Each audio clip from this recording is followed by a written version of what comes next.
الله أكبر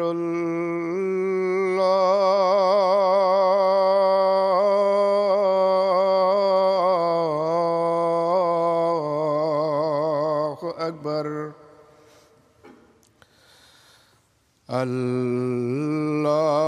الله أكبر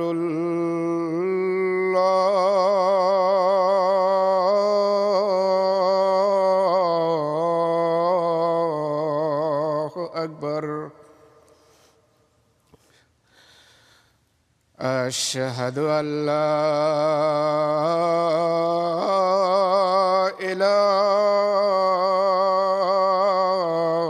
إله إلا الله أشهد أن لا إله إلا الله أشهد أن محمدًا رسول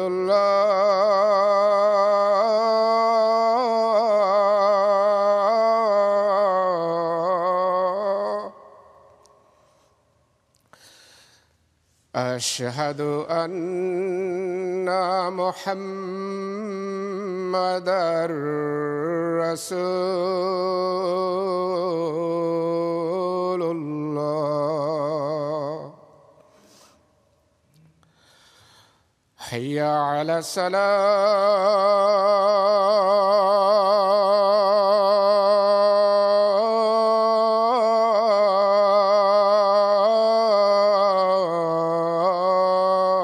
الصلاة حي على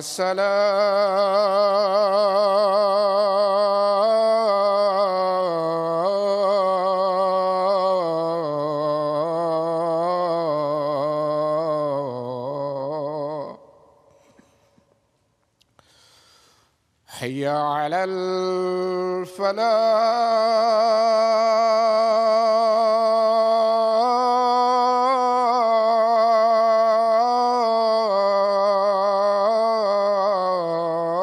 الفلاح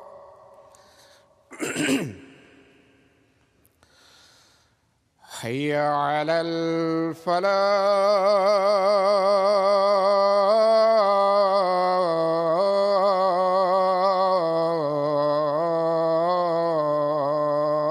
الفلاح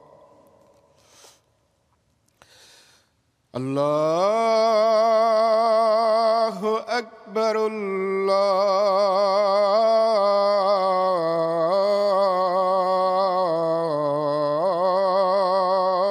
الله أكبر لا إله إلا الله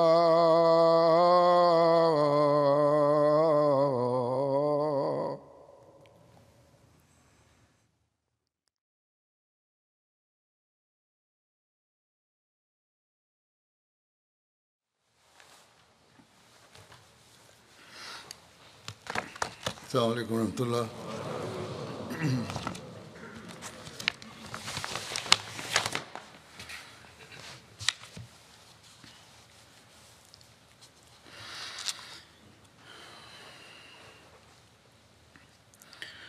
أشهد أن لا إله إلا الله وحده لا شريك له وأشهد أن محمدًا عبده ورسوله أما بعد فأعوذ بالله من الشيطان الرجيم بسم الله الرحمن الرحيم الحمد لله رب العالمين الرحمن الرحيم مالك يوم الدين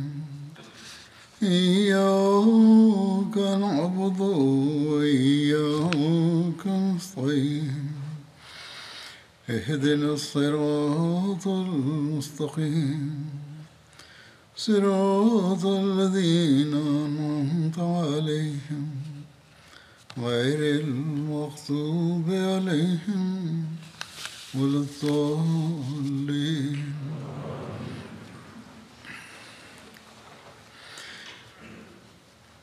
अस्मा के कत्ल का वाकया Peristiwa terbunuhnya Asma telah disebutkan pada khutbah sebelumnya, dan saya juga menyebutkan bahwa ada kejadian serupa lainnya. Kejadian lainnya juga sepertinya hanya rekayasa belaka. Peristiwa tersebut terkait dengan terbunuhnya seorang pria Yahudi, Abu Afaq. Disebutkan bahwa terbunuhnya Abu Afaq merupakan peristiwa fiktif lain yang tercatat dalam buku sejarah. Adapun rincian yang disebutkan adalah sebagai berikut. Suatu hari, Nabi SAW bersabda kepada para sahabat, "Siapa yang dapat menyelesaikan orang yang jahat ini, yakni Abu Afaq, atas namaku?" Artinya siapa yang bisa membunuhnya? Abu Afaq adalah seorang lelaki yang sangat tua dan konon usianya adalah 120 tahun. Namun, ia kerap menghasut orang-orang untuk menentang Rasulullah SAW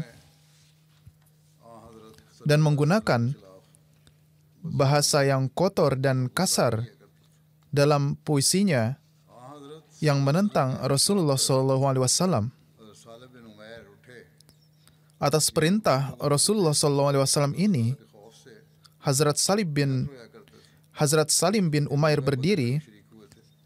Beliau termasuk di antara orang-orang yang biasa meratap dan menangis karena rasa takut kepada Allah Ta'ala. Beliau juga berpartisipasi dalam pertempuran Badar.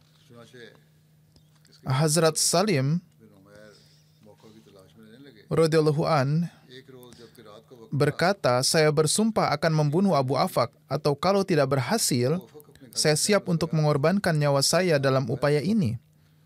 Oleh karena itu, setelah ini Hazrat Salim bin Umair radhiyallahu an terus mencari waktu yang tepat.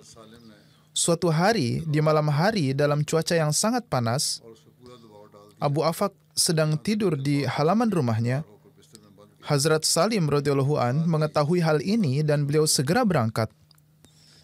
Ketika Hazrat Salim radhiyallahu an sampai di rumahnya, beliau meletakkan pedangnya pada hati Abu Afaq dan mendorongnya ke bawah dengan seluruh bebannya. Sedemikian rupa sehingga menusuk perutnya dan tersangkut di tempat tidurnya. Pada saat yang sama, musuh Tuhan Abu Afaq mengeluarkan jeritan yang memilukan.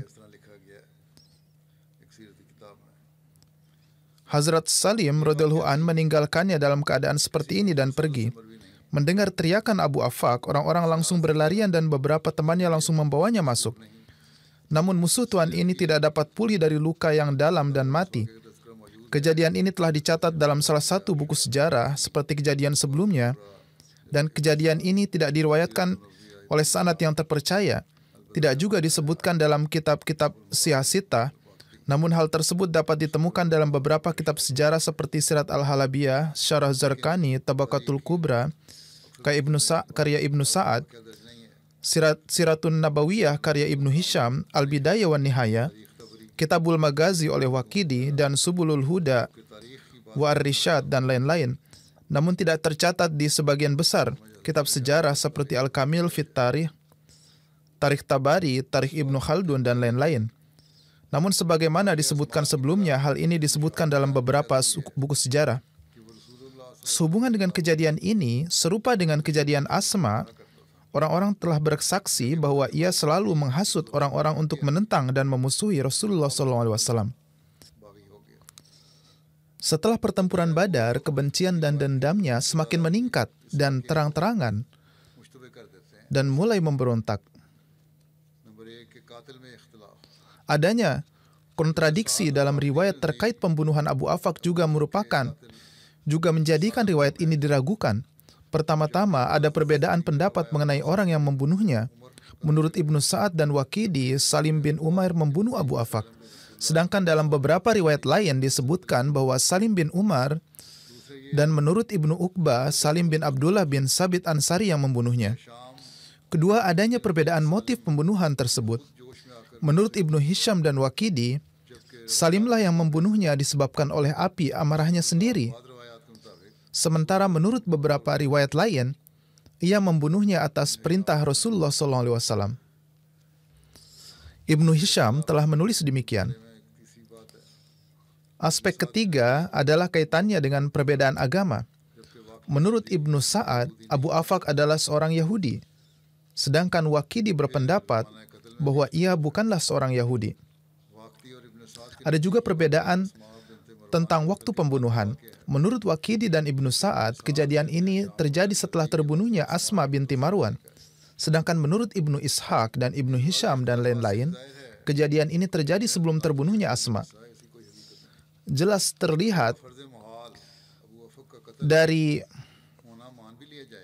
kontradiksi-kontradiksi ini bahwa kejadian ini adalah suatu kejadian yang dibuat-buat serta tidak didasarkan pada kenyataan.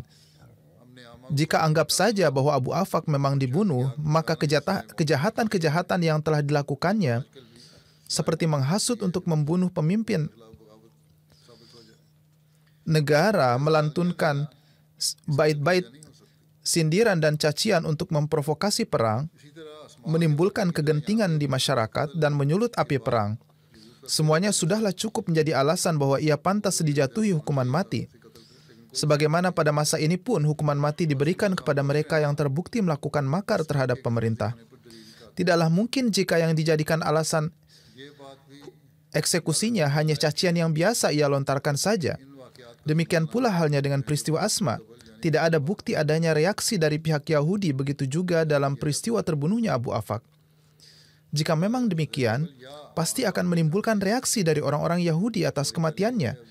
Namun tidak ada bukti mengenai adanya reaksi tersebut. Oleh karena itu, diamnya mereka atas kejadian ini merupakan bukti nyata bahwa kisah kejadian tersebut hanya rekayasa belaka. Patut dicatat juga bahwa dikatakan bahwa peristiwa-peristiwa ini terjadi sebelum Perang Badar atau segera setelahnya. Itu terjadi beberapa waktu sebelumnya atau setelahnya. Semua ahli sejarah sepakat bahwa pertengkaran pertama antara umat Islam dan Yahudi adalah Ghazwah Bani Qainuqa. Jadi jika seandainya ada peristiwa lain yang terjadi sebelum Badar, maka para sejarawan ini pasti telah menyebutkan sehubungan dengan peristiwa tersebut bahwa peristiwa tersebut terjadi demikian. Bahkan setelah pembunuhan Abu Afaq dan Asma, orang-orang Yahudi bisa saja melontarkan tuduhan terhadap umat Islam bahwa umat Islamlah yang memulai timbulnya pertengkaran. Namun tidak disebutkan dimanapun bahwa orang-orang Yahudi di Madinah mengemukakan kejadian ini atau mengajukan tuduhan semacam itu. Hazrat Mirza Bashir Ahmad Saib radhiyallahu an telah menulis dalam buku Sirat Khataman Nabiyyin sehubungan dengan adanya rekayasa dalam insiden pembunuhan Asma dan Abu Afaq. Setelah peristiwa Perang Badar, Waqidi dan para sejarawan lainnya menulis dua peristiwa yang tidak ditemukan di kitab-kitab hadis dan catatan sejarah yang sahih. Kalaupun seseorang merenungkannya dari segi dirayat, tidaklah terbukti benar. Namun karena hal-hal tersebut dapat dijadikan sebagai senjata untuk memunculkan kritikan kepada Nabi Muhammad SAW, untuk itu berbagai sejarawan Kristen sesuai dengan kebiasaan mereka telah menyinggung kejadian-kejadian ini dengan cara yang sangat tidak menyenangkan.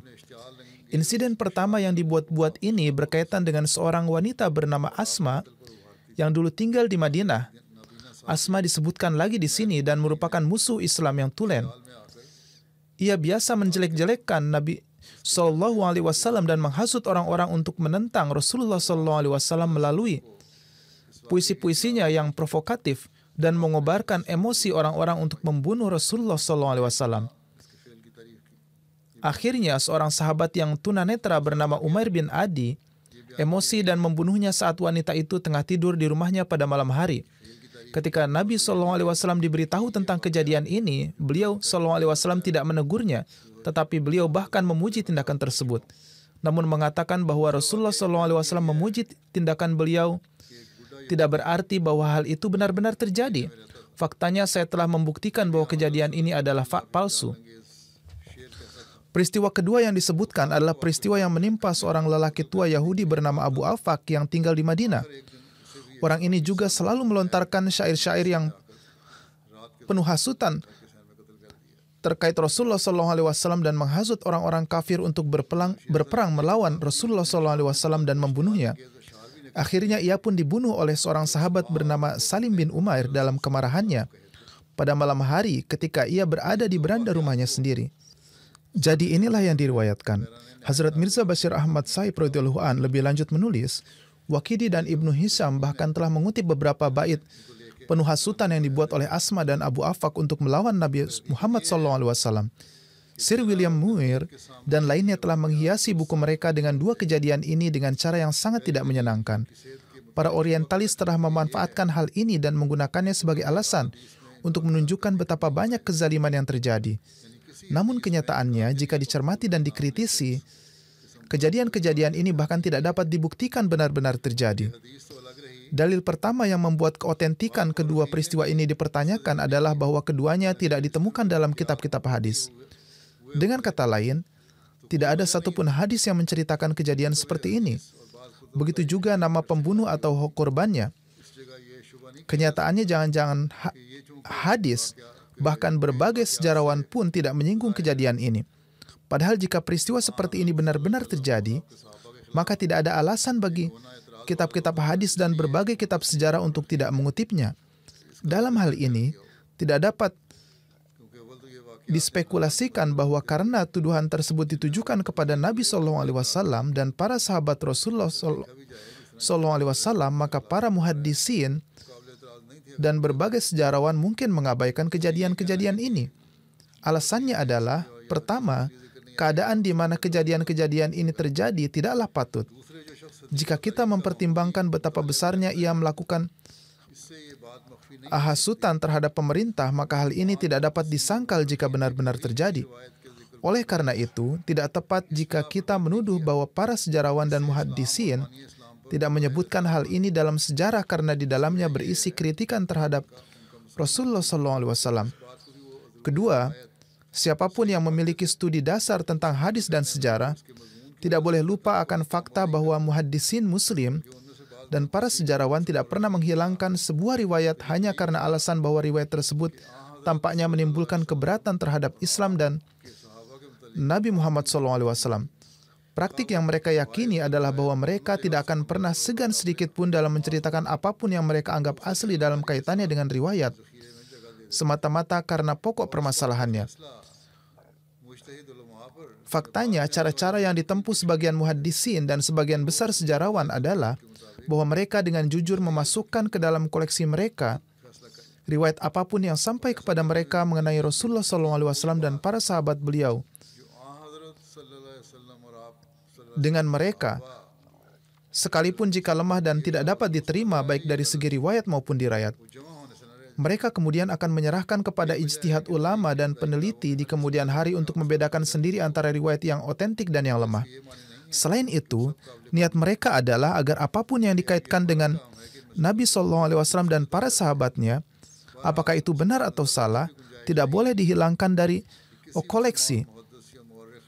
Karena alasan inilah segala macam riwayat yang dapat diterima dan tidak dapat diterima telah dikumpulkan dalam kitab-kitab sejarah pada masa awal.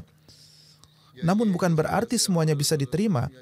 Malah sekarang tugas kita adalah membedakan mana yang lemah dan yang asli. Bagaimanapun juga, tidak ada keraguan sedikit pun bahwa muhaddis atau sejarawan muslim manapun tidak pernah mengabaikan sebuah riwayat hanya karena alasan bahwa riwayat tersebut tampaknya bertentangan dengan keagungan Rasulullah SAW atau para sahabat beliau, atau dapat memunculkan keberatan kepada Rasulullah SAW atau Islam. Oleh karena itu, eksekusi terhadap Ka'ab bin Ashraf dan Abu Rafi, seorang Yahudi, yang sepenuhnya mirip dengan apa yang disebut sebagai insiden Asma dan Abu Afaq, telah disebutkan dalam semua kitab hadis dan sejarah dengan sangat jelas dan detail. Dan tidak ada perawi muslim, muhaddis atau sejarawan yang luput untuk menyebutkannya. Dalam keadaan seperti ini, karena eksekusi terhadap Asma dan Abu Afaq, seorang Yahudi itu tidak disebutkan dalam hadis manapun, dan kemudian berbagai sejarawan dari kalangan sejarawan awal juga bungkam mengenai masalah ini, maka dengan yakin hal ini membuktikan bahwa ini adalah kisah-kisah palsu yang entah bagaimana bisa masuk ke dalam berbagai riwayat sehingga menjadi bagian dari sejarah. Kemudian jika kita mempelajari rincian kisah-kisah ini, kepalsuan mereka akan menjadi lebih jelas. Misalnya saja dalam kisah Asma, nama pembunuh yang diriwayatkan oleh Ibnu Sa'ad dan lain-lain adalah Umair bin Adi.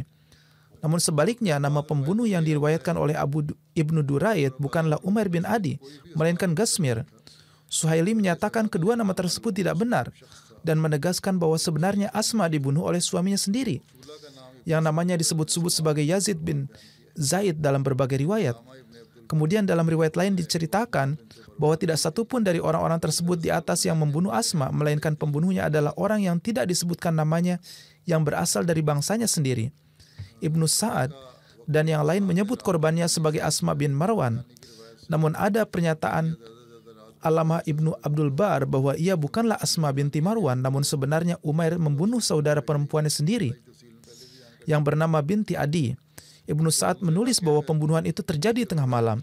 Namun riwayat Zarqani menyebutkan bahwa kejadian tersebut terjadi pada siang hari atau paling banyak pada dini hari, karena dalam riwayat tersebut disebutkan bahwa pada saat itu korban sedang berjualan kurma. Saya sudah menyebutkan semua detail ini. Peristiwa kedua yang sedang disebutkan saat ini adalah eksekusi Abu Afaq. Atas kejadian ini, Ibnu Sa'id, Waqidi, dan lain-lain telah menulis bahwa nama pembunuhnya adalah Salim bin Umair. Namun dalam beberapa riwayat namanya tercatat sebagai Salim bin Amr, sedangkan Ibnu Uqbah menyebut namanya Salim bin Abdullah. Demikian pula halnya dengan korban Abu Afaq. Ibnu Sa'ad telah menulis bahwa ia adalah seorang Yahudi, sedangkan Waqidi tidak menggambarkannya sebagai seorang Yahudi. Kemudian dipastikan baik dari Ibnu Sa'ad maupun Waqidi bahwa Salim membunuh Abu Afaq karena amarahnya atas kemauannya sendiri. Namun dalam salah satu riwayat diriwayatkan bahwa ia dieksekusi atas perintah Nabi SAW. Bahkan mengenai waktu eksekusi, Ibnu Sa'ad dan Waqidi menempatkannya setelah eksekusi Asma. Namun Ibnu Ishaq dan Abu Rabi menyatakan bahwa hal itu terjadi sebelum eksekusi Asma. Semua kontradiksi ini menimbulkan keraguan yang kuat bahwa cerita-cerita ini dibuat-buat dan salah. Atau jika ada kebenaran di dalamnya, maka cerita tersebut sangat tidak jelas sehingga tidak ada pernyataan yang dapat diberikan sehubungan dengan rincian dan sifatnya.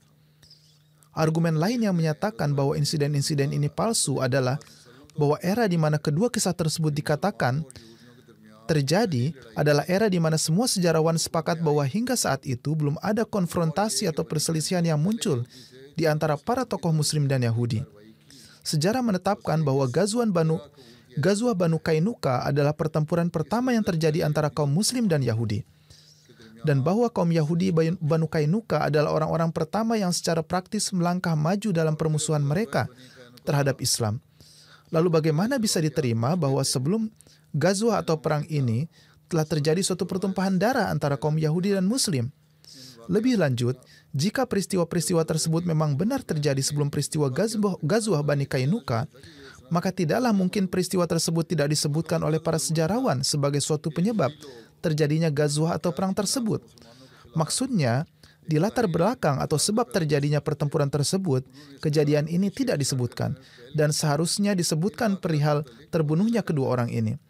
Setidaknya orang-orang Yahudi, mereka seharusnya bisa memanfaatkan peluang yang ada ini untuk memperkuat tuduhan mereka terhadap kaum Muslim berdasarkan kejadian-kejadian ini, yaitu kaum Muslimlah yang awalnya menyulut pertempuran, sehingga mereka akan berdalih atas dasar kejadian-kejadian tersebut. Namun tidak ada suatu catatan sejarah, dan bahkan dalam keterangan para sejarawan yang telah mencantumkan kisah-kisah ini, di sana sama sekali tidak disebutkan bahwa ada orang Yahudi di Madinah yang pernah melontarkan tuduhan semacam itu.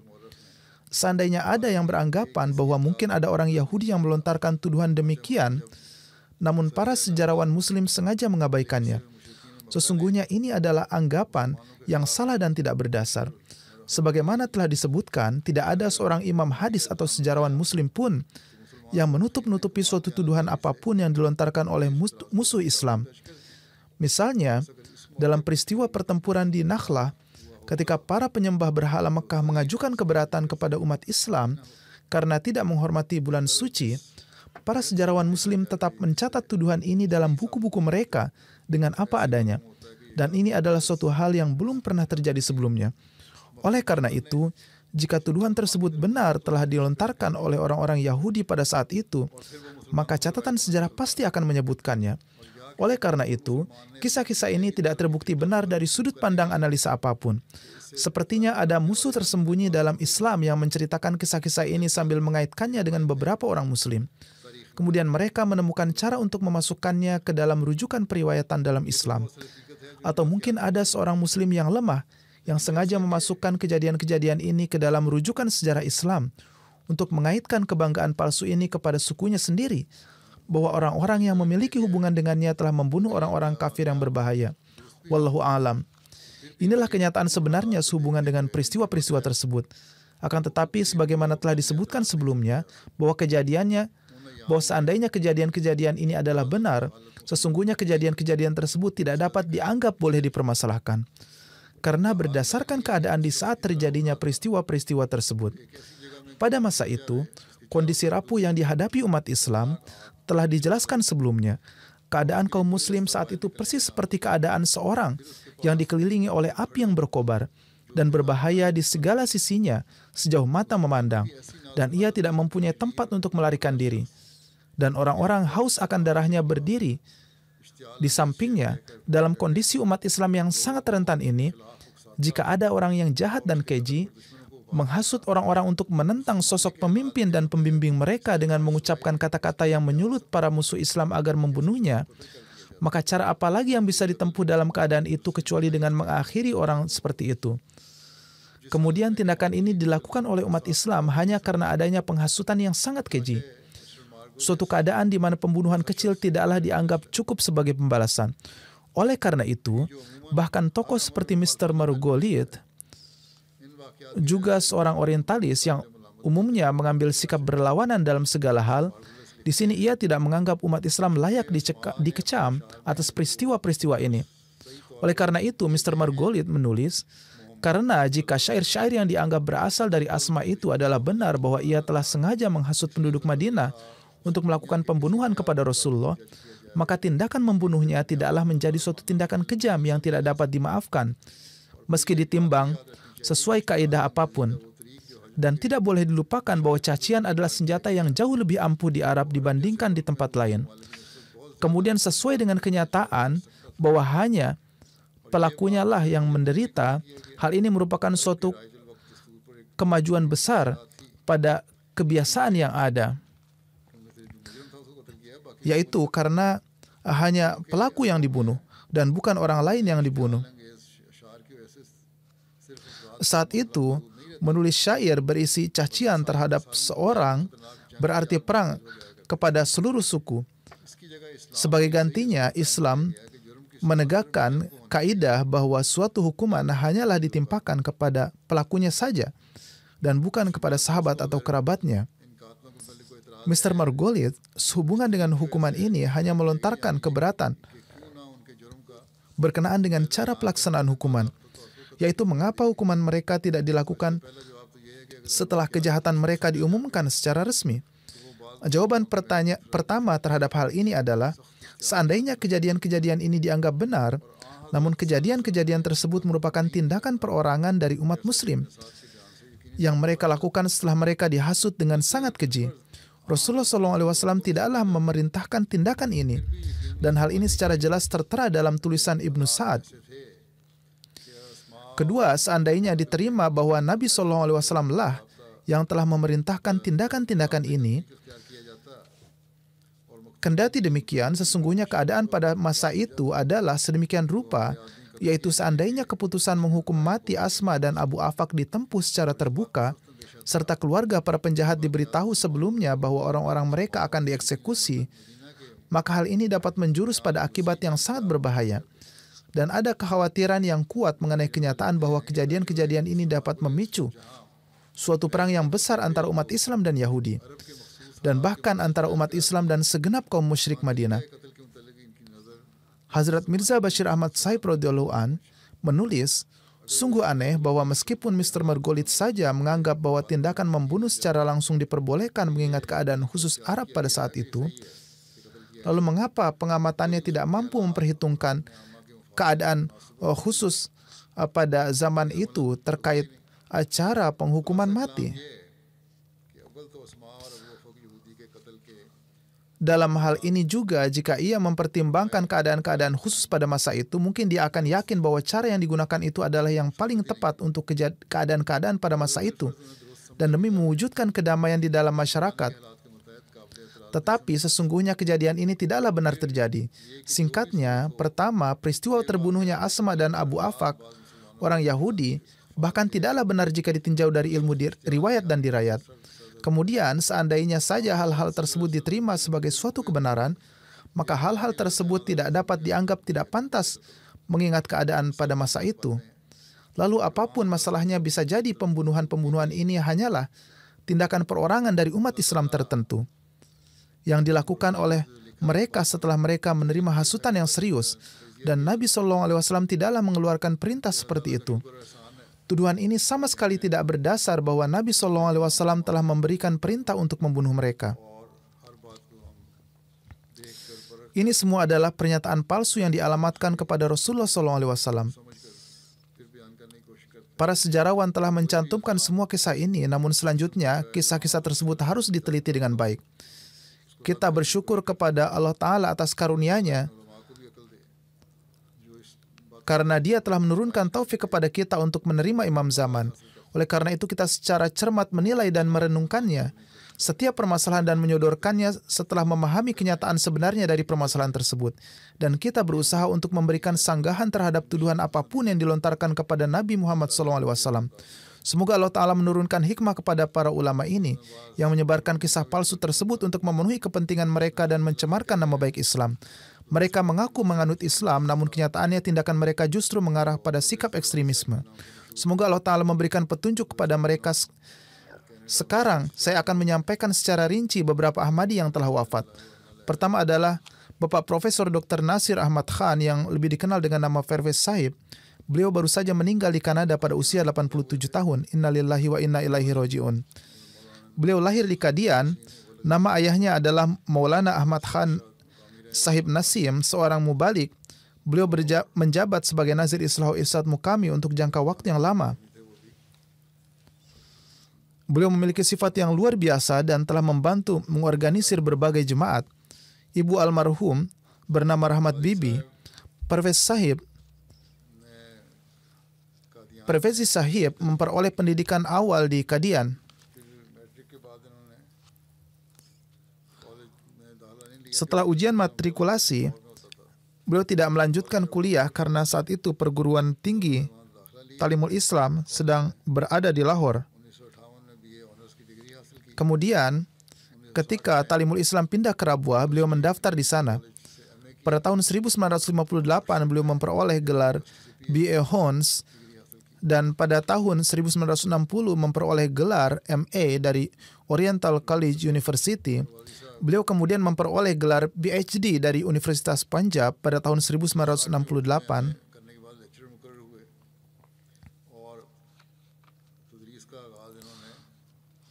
Profesor Nasir Pervez Sahib juga memperoleh gelar MA dalam bahasa Urdu dan setelah itu diangkat sebagai dosen.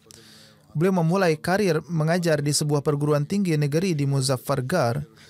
Beliau juga memberikan karya sastra dan artikel beliau dimuat di Al-Fazal, majalah Misbah, Khalid, dan lain-lain. Beliau juga memiliki ketertarikan pada puisi dan menghasilkan karya puisi yang sangat bagus. Ketika perguruan tinggi Talimul Islam didirikan di Rabwah, beliau mengabdikan hidup beliau pada Islam dengan menjadi wakaf zindagi dan berkhidmat di perguruan tinggi tersebut dan terus menjabat sebagai dosen hingga tahun 1969. Beliau diangkat sebagai Kepala Departemen Urdu di Talimul Islam College Rabwah dari tahun 1969 hingga 1975. Dari tahun 1975 hingga 1979, beliau bekerja sebagai profesor tamu di Jepang di Universitas Osaka di Sekolah Studi Asing. Selama masa jabatan ini, beliau melakukan upaya besar untuk memperkuat hubungan antara Pakistan dan Jepang. Beliau juga membantu dalam hal pendirian jemaat di Tokyo. Beliau kembali ke Pakistan pada tahun 1979 dan setelah adanya akuisisi pemerintah di perguruan tinggi tersebut, beliau pindah ke berbagai perguruan tinggi di Pakistan sebagai asisten profesor. Dari tahun 1986 hingga 1990 beliau mengajar sebagai asisten profesor di Government College Faisalabad. Karena menjadi seorang Ahmadi, beliau harus menanggung banyak kesulitan selama masa itu. Pada akhirnya ketika situasi memburuk hingga beliau ditangkap, beliau berupaya meninggalkan segalanya dan pindah ke Inggris. Beliau bertemu Hazrat Khalifatul Masih Rabi rahimahullah dan sesuai petunjuk huzur, beliau pindah ke Swedia di mana beliau bekerja sebagai profesor di Universitas Uppsala di Swedia dari tahun 1991 hingga 2001. Selama masa tugas di Swedia, beliau juga mendapat kesempatan untuk menjadi anggota dari Komite Hadiah Nobel Sastra dan terus menjalankan peran ini selama 16 tahun. Pada tahun 2003, beliau pindah ke Kanada. Beliau terkenal di bidang sastra dan pendidikan. Istri beliau bernama Amatul Majid Sahiba, putri Maulvi Muhammad Ahmad Sahib Jalil, dan Allah Ta'ala memberkati mereka dengan 2 putra dan 3 putri. Istri beliau menuturkan, kami bersama selama 63 tahun dan ia terus memberikan saya dukungan penuh setiap saat. Dalam suka dan duka, kebahagiaan dan kesedihan, karena saya adalah putri sulung orang tua saya dan tetap tinggal di Rabwa, Profesor Parvezi Sahib tidak pernah menahan saya untuk mengkhidmati mereka. Kenyataannya, beliau lebih mengkhidmati mereka daripada saya. Hubungannya dengan anggota keluarga saya, yaitu hubungan keluarga istri, ia penuhi dengan cara yang patut diteladani. Beliau adalah teladan luar biasa dalam ita izil kurba. Beliau akan memperlakukan semua dengan penuh cinta dan ketulusan. Beliau akan mengambil bagian dalam semua kebahagiaan dan kesedihan mereka. Putra beliau, Tahir Ahmad Khan, menuturkan bahwa dalam kondisi apapun wajah beliau selalu tersenyum. Beliau mempunyai kecintaan yang besar terhadap khilafat Ahmadiyah. Sampai nafas terakhirnya, beliau selalu menjalin hubungan dengan saya dan selalu memohon doa. Belakangan ini kesehatan beliau memburuk dan para dokter sudah kehilangan harapan. Sangat sulit bagi beliau untuk menulis dengan tangan.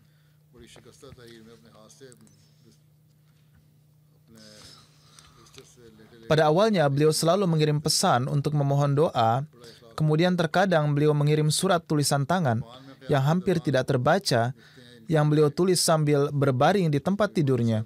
Beliau memiliki ikatan kesetiaan dan ketulusan yang luar biasa. Sehubungan dengan masa tinggal beliau di Jepang, putra beliau menulis, ayah saya memenangkan hadiah ensiklopedia yang merupakan hadiah bergengsi pada waktu itu. Beliau kemudian menyumbangkannya ke perpustakaan khilafat. Pada tahun 80-an, beliau dianugerahi medali emas Allama Iqbal bidang sastra, namun karena beliau seorang Ahmadi, beliau tidak diundang dalam upacara penyerahan medali, dan medalinya dikirimkan ke rumah beliau. Putrinya, Amatul Wadud, menuturkan, ayah saya sangat mencintai Al-Quran. Beliau membaca 1 juz setiap hari secara rutin. Ketika saya memerlukan referensi untuk suatu artikel atau pidato, dengan segera beliau memberitahu saya untuk mencari dalam surat dan ayat tertentu. Ayah kami menanamkan kecintaan terhadap khilafat dalam diri kami. Beliau memberi kami keyakinan bahwa kami dapat mengungkapkan apa yang ada di hati kami dan menjalin ikatan dengan khilafat. Putri beliau yang lainnya, Sa'diyah, mengatakan, ayah saya adalah seorang yang sangat mencintai khilafat. Melalui pembicaraan dan sikap beliau, kami selalu merasakan kecintaan dan rasa hormat yang mendalam terhadap khilafat. Kami selalu melihat bahwa sebelum melakukan suatu pekerjaan, ayah kami biasa menulis surat kepada khalifah untuk memohon doa. Di hari-hari terakhir sakitnya, ketika para dokter telah menyatakan tidak adanya harapan, begitu beliau meninggalkan ruang dokter, beliau meminta pulpen dan kertas. Meskipun tangan beliau lemah dan gemetar, beliau menulis surat permohonan doa seperti yang telah saya sebutkan sebelumnya. Beliau biasa menulis surat secara rutin. Beliau banyak bersedekah. Berapapun uang yang beliau miliki, beliau menyumbangkannya sebagai sedekah. Cucu dari pihak anak perempuan, Naila, mengatakan, melalui dada saya atau kakek dari pihak ayah, jika beliau adalah kakeknya, maka ia semestinya adalah cucu dari pihak anak laki-laki. Saya belajar apa arti keimanan dan bagaimana seseorang bisa benar-benar mencintai Allah Ta'ala. Bukan ia adalah cucu dari pihak anak perempuan karena beliau adalah nana, yang artinya adalah kakek dari pihak ibu, dan Zafar Mahmud adalah ayahnya. Saya dapat melihat bagaimana seseorang dapat benar-benar mencintai Allah. Lebih lanjut, ia menuturkan, saya terkejut melihat kondisi beliau dan bagaimana hingga nafas terakhirnya beliau terus-menerus mengucapkan Alhamdulillah, Alhamdulillah. Seraya mengangkat jari telunjuk beliau. Beliau mengucapkan Alhamdulillah sampai saat-saat terakhirnya. Ia kemudian menuturkan, saat melihat kecintaan beliau, nyala api berkobar dalam diri saya, dan saya berkeinginan agar kecintaan yang beliau miliki terhadap Allah Ta'ala, Al-Quran dan khilafat dapat tertanam dalam diri saya juga. Semoga Allah Ta'ala melimpahkan ampunan dan rahmatnya kepada beliau, dan semoga anak-anak serta keturunannya diberikan taufik untuk dapat meneruskan amal-amal kebaikan beliau. Jenazah kedua adalah Tuan Syarif Ahmad Bhatti, putra Tuan Amir Khan Bhatti dari Rabuah, Pakistan. Beliau wafat beberapa waktu yang lalu pada usia 88 tahun. Innalillahi wa inna ilaihi raji'un. Almarhum adalah seorang musi. Beliau meninggalkan seorang istri, 2 putra dan 2 putri.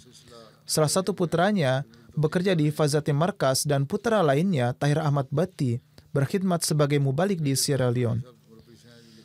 Putra beliau, Tuan Tahir Bhatti, yang adalah seorang mubalik, menulis, ayah saya sering menceritakan kepada kami bahwa ketika nubuatan kematian Lekram terpenuhi, pada saat itu ayah beliau, yang terhormat Tuan Amir Khan Bhatti, masih seorang anak muda.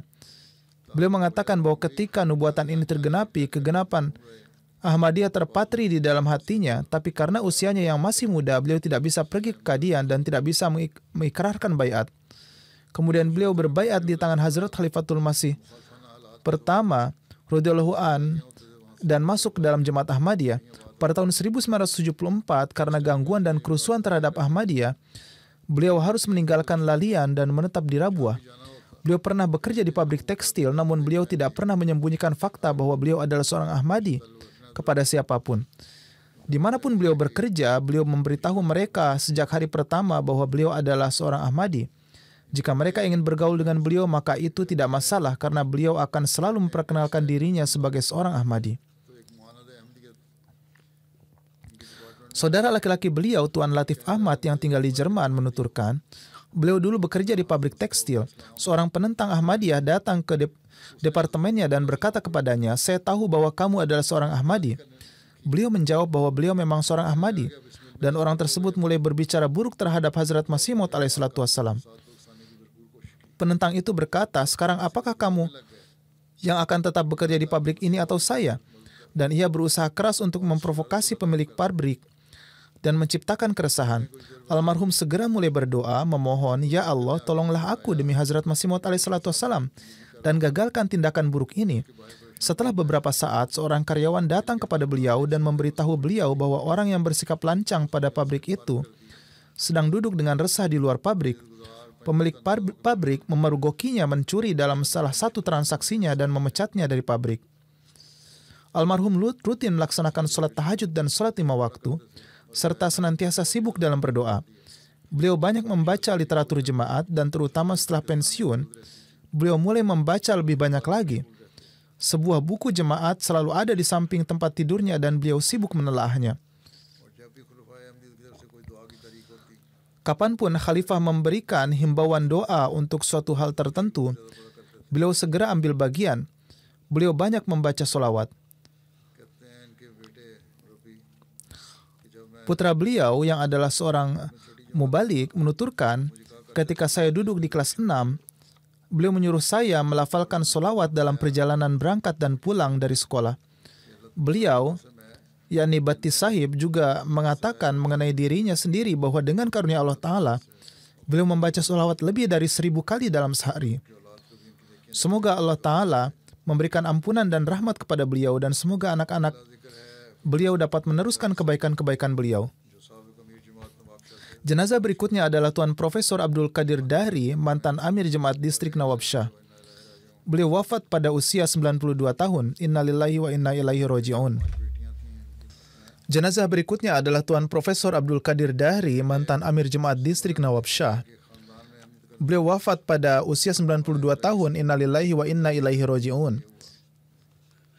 Beliau meninggalkan seorang putra dan 5 putri. Samar Ahmad, putranya, menulis, keluarganya masuk Ahmadiyah melalui mendiang ayah almarhum, Tuan Rais Muhammad Mukim Khan Dahri. Tuan Abdul Qadir adalah orang yang sangat berani dan jujur. Putranya lebih lanjut menulis, beliau tidak pernah ragu untuk duduk di tengah-tengah masyarakat kelas bawah, meskipun menurut adat istiadat di daerah itu dianggap tidak pantas jika kelas yang lebih miskin duduk secara setara. Beliau memperoleh gelar master dalam sastra Sindhi dari universitas. Pada masa itu, terdapat kekurangan institusi pendidikan di Sindh, sehingga karena kecintaannya pada pendidikan, beliau mulai bekerja sebagai dosen di sebuah perguruan tinggi di Hyderabad.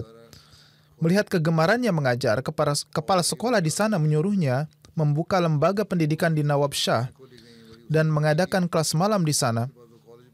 Dengan demikian, kelas-kelas tersebut dimulai dan meraih kesuksesan besar. Setelah itu, institut tersebut menjadi sebuah perguruan tinggi dan termasuk di antara perguruan tinggi terkenal di Sindh. Semua berkat usaha beliau. Demikian pula, beliau juga memiliki hubungan yang sangat baik dengan para politisi besar Sindh dan keluarga mereka. Beliau secara terbuka mengatakan kepada mereka bahwa beliau berasal dari Jemaat Ahmadiyah. Dan beliau juga menasihati anak-anak beliau untuk tidak pernah menyembunyikan keimanan mereka. Beliau selalu berkata dalam bahasa Sindhi bahwa mereka memakai perhiasan Ahmadiyah yang merupakan ciri khas mereka. Beliau juga mendapat kehormatan untuk menerjemahkan Al-Quran ke dalam bahasa Sindhi atas instruksi Hazrat Khalifatul Masih Salis, rahimahullah. Selain itu, atas instruksi Hazrat Khalifatul Masih Salis, rahimahullah, beliau berkesempatan menerjemahkan tafsir Sagir ke dalam bahasa Sindhi yang terdiri dari 2 jilid. Karena penerjemahan Al-Quran dan penerbitan pamflet tentang ayat-ayat pilihan dari Al-Quran, berdasarkan pasal 295C, tuntutan hukum diajukan terhadap Hazrat Khalifatul Masih Rabi rahimahullah dan 4 orang lainnya termasuk beliau. Selain bahasa Sindhi, beliau memiliki keahlian yang luas dalam bahasa Urdu, sehingga siapapun orang yang menerima surat dari beliau akan sangat terpengaruh oleh tulisan beliau. Beliau juga adalah anggota Fazli Umar Foundation. Mahasiswa PhD dari universitas biasa datang untuk meminta konsultasi dari beliau. Beliau memiliki banyak kenalan.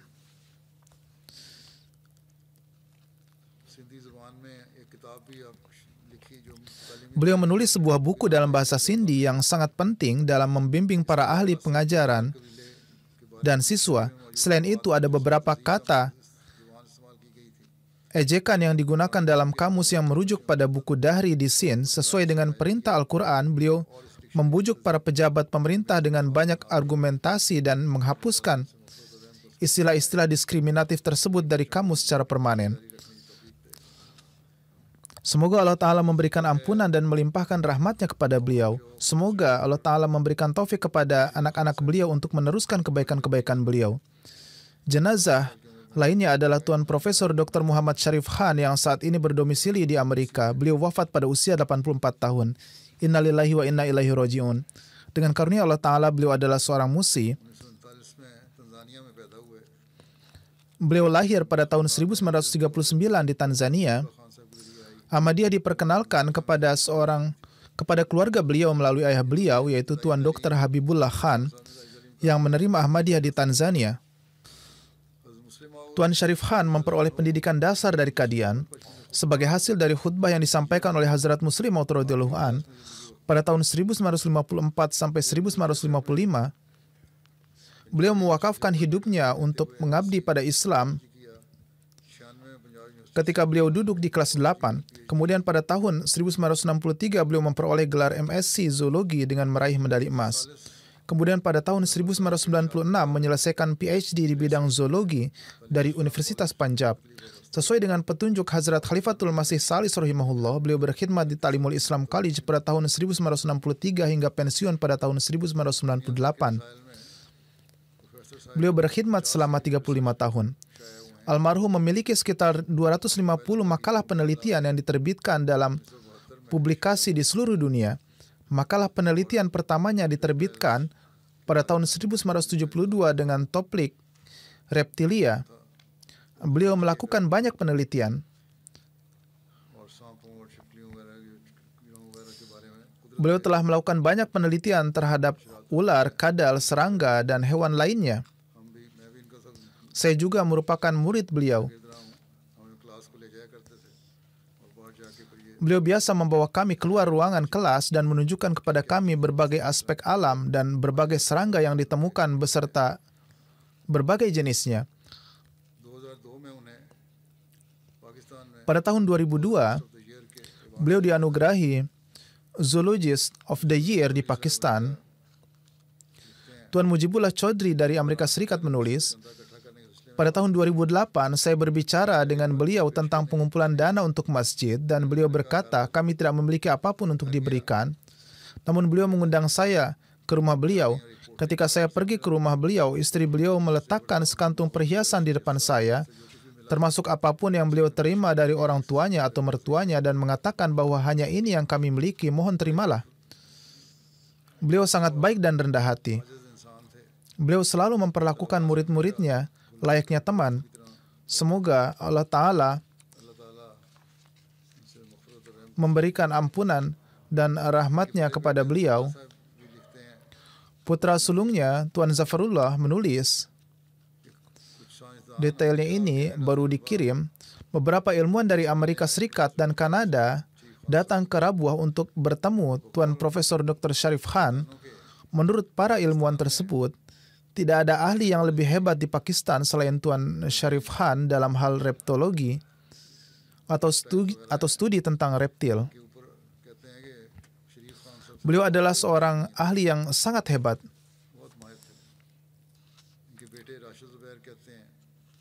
Putra beliau, Rashid Zubair, mengatakan beliau rutin melakukan tahajud dan berpuasa sejak usia muda. Beliau bahkan mengimami solat di Masjid Qomar. Selain solat berjamaah, beliau juga rutin membaca Al-Quran dan gemar mempelajari tafsirnya.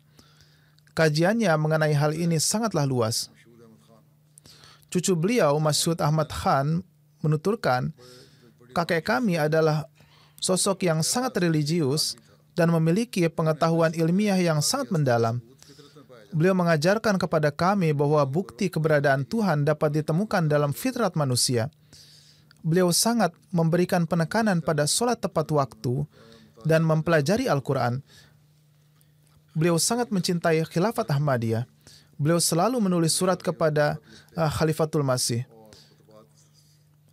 Beliau tidak hanya mendengarkan khutbah khalifah sendiri, tetapi juga menarik perhatian orang-orang yang tinggal di rumah terhadap hal ini dan menyemangati mereka. Semoga Allah Ta'ala memberikan taufik kepada anak-anak beliau untuk meneruskan amal-amal kebaikan beliau.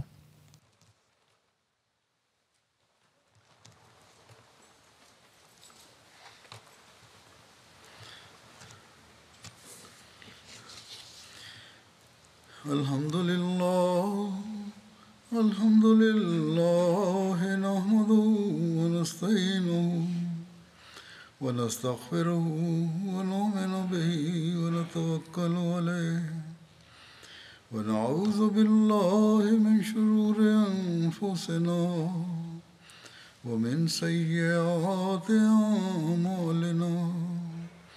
Man yahdihillahu fala mudilla lahu ومن يضلله فلا هادي له ونشهد أن لا إله إلا الله ونشهد أن محمدا عبده ورسوله عباد الله رحمكم الله إن الله يأمر بالعدل والإحسان وإيتاء ذي القربى وينهى عن الفحشاء والمنكر والبغي يعظكم لعلكم تذكرون